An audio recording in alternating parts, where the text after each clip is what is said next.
start with James from Sky Sports News. Go ahead, James. Hi, you hear me? I've got you. Nice, Stuart. Well done, mate. Really well done on passing 500 wickets and 10 wickets in this test. Sorry to throw it on so quickly, though. I mean, having been left out for the first test, you must have worried that your career might be coming to an end. But how much longer do you feel you can go on giving your best now? You've shown you're still there, obviously. Yeah, I mean, I'm 34 now, but I feel like I'm bowling as well as I ever have done. I've done some technical work and changed my run-up in the last 18 months. And I think I'm feeling the benefits and getting the rewards for that, really. I'm challenging the stumps. I mentally try and make the batsman play as much as possible and actually judge myself on that. So I think that's a tactical thing that's really taken me to a really exciting level that I feel I'm at the moment. So yeah, I'm not someone who sets targets. You know, I never said I really want to get 500 wickets or 600 wickets, anything like that. I'm someone who looks pretty short term, but at the moment I feel fresh, I feel fit. I'm bowling how I want to be bowling, bringing the outside edge of the batsman into play, bringing the slips into play, but also LBW and bowled being a big dismissal of mine. So, you know, we bowl for one reason only, and that's to take wickets that can help secure Test match wins and Test series wins. And it's a great feeling sat here knowing that I've come into an attack that's had an influence on us winning this Test series, because we've bowled brilliantly as a unit. Everyone's played their part, and it's a very happy changing room right now. But it's fair to say you still feel you got a lot to offer, and for many years to come. Yeah, I mean, Jimmy's my idol on that. You know, he turns 38 in this little break we've got now. So he's someone who I've watched very closely. You know, he's a great friend of mine for many years, but also over the last few years, how he's maintained himself and kept upskilling himself to be able to compete, and not just compete, but get better at this level. And I think you look at both of our records over the last few years, we're actually improving. Compare my last 18 months to my career record, and it's way better, which is always a great sign. And finally from me, did being left out for that first test give you added motivation coming back in? No, not really. I didn't really need any more motivation. I knew I was bowling well. My sort of stats and numbers before going into this series were pretty strong over the last few months. So I knew that once I got that opportunity again, I'd be ready to strike. So yeah, I mean, delighted to have picked up the wickets that I've been able to do and influence the results. Because tactically on these pitches, I think we've got it right as a bowling unit. We had to try and hit the stumps, try and nip it back onto off stump, because the slips, you know, there haven't been quick pitches, so the slips haven't been in the game as much as fast bowlers would like. So I think tactically we were really switched on, and that's helped us win this series. Okay, we'll go with Rory then, Lawrence, please. Stuart, I wonder, speaking in the round slightly from day one as a young sort of prodigy to now, what do you think the defining qualities or quality of you as a cricketer has been? Never give up. You know, I'm always someone who probably comes from my mum, actually. Feels like we can win from any situation.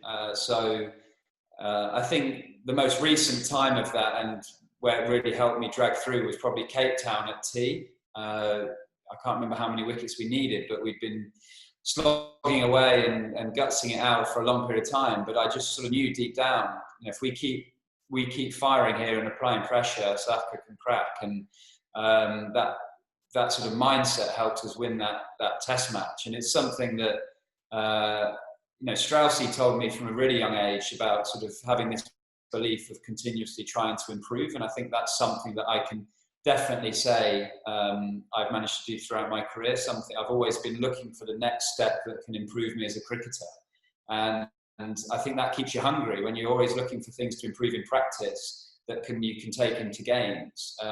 It can keep you moving forward as a cricketer. And I don't think you know, it's easy to get to 34 and start just going, oh, I'll just do what I've done for the last 13 years and be okay. I've actually notified certain things that I really want to step up. And you know, I love that feeling of winning. I'm hugely competitive. I want to be involved in Test series wins, and I think that helps me stand up at pressurised situations. You know, I've never shied away from intimidating moments in Test matches in any sort of cricket, and I really enjoy the moments that you know, when the game needs changing slightly. I want to be that person. I want to be the person that gets thrown the ball or the bat when we need to change the momentum of the game, and I get much more of a feeling of success if you get 2 for and it's really important wickets than I do if I get a 5 for and it's and they're not. So yeah, like I've always had a big hunger, a big love for the game, but I think that sort of never give up attitude and always searching for ways we can win games has helped. You're number 7 on the list of people to have got this amazing feat. With the way the game is in 2020, do you think there'll ever be an 8th? Great question. Someone's going to have to play a lot of cricket, because you know there is a lot of competition out there for cricket with different T20 franchises, 100 ball.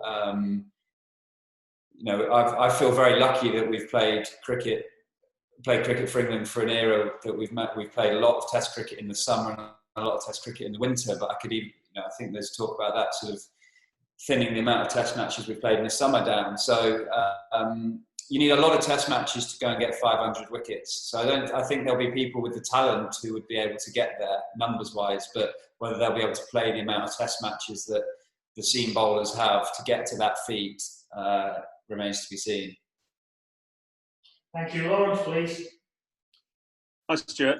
It looked from afar that you might take a wicket pretty well every over in this game. I mean, did it feel like that for you in the middle? And can you remember many spells or games in your career when it if so, when it did feel like that? Trent Bridge 2015 felt like that for an hour and a half. But yeah, to be honest, I felt like my alignment towards the stumps was really good in this game. I felt I had a bit of confidence and match practice from the second Test match, and the tempo of my run up and alignment just felt like every time I released the ball, I could bring in off stump into play, and that's always been my go-to. I want to make batsmen play. I'm not someone who likes to get left too often. So when you come on a pitch that's had a little bit of wear, and the ball's keeping a bit low and hitting the stumps, it's sort of my dream pitch. Most fast bowlers like ones that flying through and can catch the edge and go to slip at chest height. But if I can bring the stumps into play,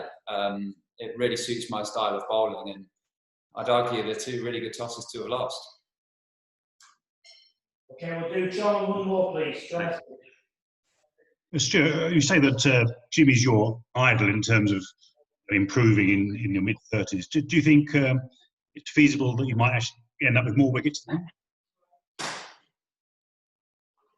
you know, good question. I've never even thought about that. I'm not a particular goal setter, so it's not like I could sit and say I really want to take 600 wickets or anything like that. I'm someone who almost sets goals on series, so I want to make sure that I'm here and peaking at that time and here and peaking at that time. So, you know, the way Jimmy still runs in and bowls and has the skill at 30, coming up to 38 is incredible. And if you'd have asked me 4 years ago, if you'd have asked me that question 4 years ago, to say at 34, do you think you'd still play for another 3 or 4 years? I'd go, absolutely not. But now I am 34. I feel fit. My fitness testing post-lockdown was the best it's ever been. I feel excited. I'm really enjoying playing around this group. I've got a great relationship with Chris Silverwood, the head coach, who knows my bowling inside out, having worked with him as bowling coach. And you know, why not try and follow in Jimmy's footsteps? He's been wonderful to play with. He's still inspiring players in this group and below. And if the environment in the England change room stays as it is, and how enjoyable it is to be around these cricketers like Rooty and Stokes and Wokes, and then you add in your Popes and, you know, Sam Currans, who are just such young, exciting prospects. It's a great place to play. It's really enjoyable. I don't feel like I'm the older sort of outcast, and I feel like Jimmy feels exactly the same. I think there'd be a lot of 34-year-olds who have retired from the game would wish they'd be in an environment that we're in at the moment, because it gives you energy, it inspires you to keep improving, and with the amount of competition there is, you've got to perform as well. Let's be honest. We've got so many fast bowlers here that if you're not taking wickets, you're probably not going to play, which keeps the standard high. So I feel very lucky that I'm in an environment I am, and if I keep bowling the way I am for the next few years, then I wouldn't rule anything out. Thanks. Last one, Dean, please. Hi, Stuart. Well done. I just wondered, how different is it for you when you do have these moments, when you do have series wins and successes? How different does it feel to the previous successes that you had? I know you say you're not an outcast, you're not an older, you don't feel like an older player, but when you win the Ashes for the first time, that must be different to winning it for the third time. And you've beaten the West Indies again, but how does it kind of compare that feeling of success? It feels amazing, to be honest. Anytime you win a Test match, one thing that I quite enjoy different moments. So walking off, seeing Dom Sibley celebrate his 100 at Cape Town, I remember thinking, wow, this is so cool. We've got a guy, a couple of tests in, is walking off in front of Table Mountain with England fans going crazy. These are moments that you can never not soak in. So I think, playing sport, we are so lucky that you get to play with different age groups, and I think you get a lot of enjoyment from seeing your teammates experience things. And for the first time, the excitement on Bessie's face with that run out today, it was brilliant. And then you see how everyone celebrates it. It was those sort of moments just give you so much inspiration to wanting to feel those sort of things again. I get as nervous now for a batsman in the middle in the 90s as I did when I was 21, because you're just desperate for them to get that feeling of a Test match 100 and keep going, which is good. You always hear ex-sportsmen say that they knew when it was time to go, and they lost that sort of feeling, etc. Well, I've still got it in abundance, which is an exciting place to go. A couple of weeks ago, I was in a bit of a thinking place, because I couldn't leave a cricket ground when I've been left out, and I thought, where am I going here? I'm glad I stayed strong, because I feel very happy 2 weeks later. Thanks. Brilliant. Thanks, everyone. I'll go get the captain. Thank you. Stay on the line, please. Yeah, go ahead, James, please. Sorry to be a pain, Joe. Are you able to tilt that camera down slightly? Yeah, I'm not as tall as Stuart, am I? Sorry. There we go. Sorry, mate. Sorry. Thank you. Go ahead, James. Hi, Joe. Just chatting with Stuart there. He was talking about sort of look when he was left out after the first test, obviously being in the bubble and having a lot to think about. Just wondering, did he speak to you about that and ask for some reassurances or some advice? And what sort of place was he in after that, coming back into the team? Well, I think it's quite obvious when I got back into the bubble that he's bowling well. He was in a good place with his game. He worked very hard throughout that week at Southampton, and he had a point to prove. He made that very clear with what he said, and he's backed it up beautifully. He's been fantastic in the last two games. In the first of the two games, he put in a brilliant performance, which changed things at 3 wickets in a spell, and then it seems to have gone from strength to strength from that point. So really pleased for him, and to do it in such fine style and fashion this time around, getting 10 for 50 in no time as well with the bat, and obviously bringing up that 500 milestone just shows what an amazing talent he is and what a huge asset he is to English cricket and has been for such a long period of time. How much longer do you think he can go on being that asset? I mean, he's talking about he's not ruling out catching up Jimmy Anderson's wicket tally. Well, hopefully that's the case. I really hope that is the case, that he can keep going and keep going, just like Jimmy has and just as Jimmy wants to as well. And as I said about Ben last week, we've got to realise how lucky we are to be in the presence of these guys. They're time and time again putting in brilliant performances, you know, can see him going from strength to strength still. His last couple of years he's been brilliant, and you know, hopefully that continues for this summer and beyond. And finally, from me, it's a pretty quick turnaround, a week before the Pakistan test. How important now is it, both mentally and physically, to prepare properly? And how key is it going to be also going home and just getting out of the bubble for a bit and recharging? Yeah, I think it's vitally important that the guys enjoy the next 4 or 5 days and really make the most of that time away, time at home with loved ones. So you know, the guys have been very excited about getting home and spending that time just refreshing, getting away from the bubble, and you know, hopefully when we all come back, be ready to crack on with another very exciting series again. Thanks, James. Go ahead, Tim, please. Hi, Joe. Congrats on the series win. Obviously, having all 4 of those quicks together must have been fantastic for you as a captain. Is actually there any thoughts to maybe picking all 4 of them again next week, even if Ben can bowl again?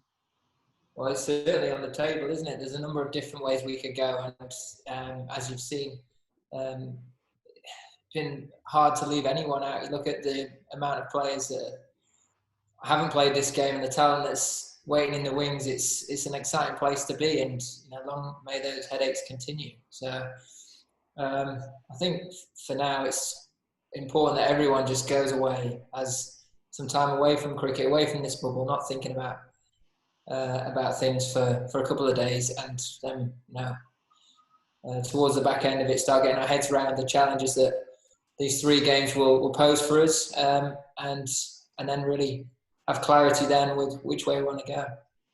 And you talked a lot about the kind of identity of the England team that you want to build in Test cricket. Do you feel that maybe the last 2 tests are sort of the template for how you want to go about that? Yeah, I think for, you know, beyond that, really, you look at the back end of New Zealand and within that South Africa tour as well, we've started to make strides. And there's been little bumps in the road, and we've got things wrong on occasions, but we are becoming more consistent, and we are starting to do it time and time again. Look at this game, there's been contributions from a number of different players, not just relying on a couple. And more frequently, we're starting to make big partnerships in the games. This game, 300 partnerships with the bat, and score of over 400 in the previous game. You know, we're starting to really make big strides, and that's really pleasing from my side of things as captain, that guys are starting to become more consistent, and as a team we're looking at that template, and we're going out and we're getting very close to it, or nailing it more often than before. So long may that continue, and the challenge will be to keep looking to improve and keep looking to get better with it, and get closer to it more and more frequently. Cheers. Rory, please. George, you have a sort of a final sum up of this quite unique and strange experience that you've had, and just a final word for the West Indies, really, and you know, coming over here without a couple of their players that they might like to have played, getting through the series, and is there a chance of a socially distanced beer tonight? Look, first and foremost, I think it's been a fantastic effort for the West Indies to come over here, in such unprecedented times, for them to come and give the world really international cricket again, and cricket lovers the opportunity to watch and enjoy the sport. We're all extremely grateful for that as players, and I'm sure a lot of people back home watching have been as well. Unfortunately, our guys have all hit the M6 and head up home, so there won't be a socially distanced beer tonight. But I think they've played some really good cricket throughout. I think Jason's led them extremely well, and he's a fine captain with some very good players within that team. And we wish them safe flight home and all the best for the future. Okay, Lawrence, please, and then we'll take a couple more after that. Hi, Joe. Not many captains come from 1-0 down to win a 3-test series. Where does this rank in your sort of captaincy CV? Well, of course, any time you win a series, it's very special. It's quite hard to judge it with how different it's felt. To bounce off, and the whole bubble scenario. But I think it's shown a huge amount of character from the group to come back into a series like this. And the manner that we've done it as well, we've not wavered from how we set out to play. And as I mentioned, we sort of got close to that template. So from that perspective, they're really pleasing in many ways. And hopefully we can go from strength to strength here. We're very much looking to start the series better than we did this time around, and sort of book that trend of losing the first game. So that's a big challenge for us when we start the Pakistan series. But really pleased about the team performance, especially this week. Any more questions? Okay, I think we're done. Thank you very much, everyone. Take care, and we'll be in touch regarding this. Thank you. Thank you. Cheers, Joe. Bye bye.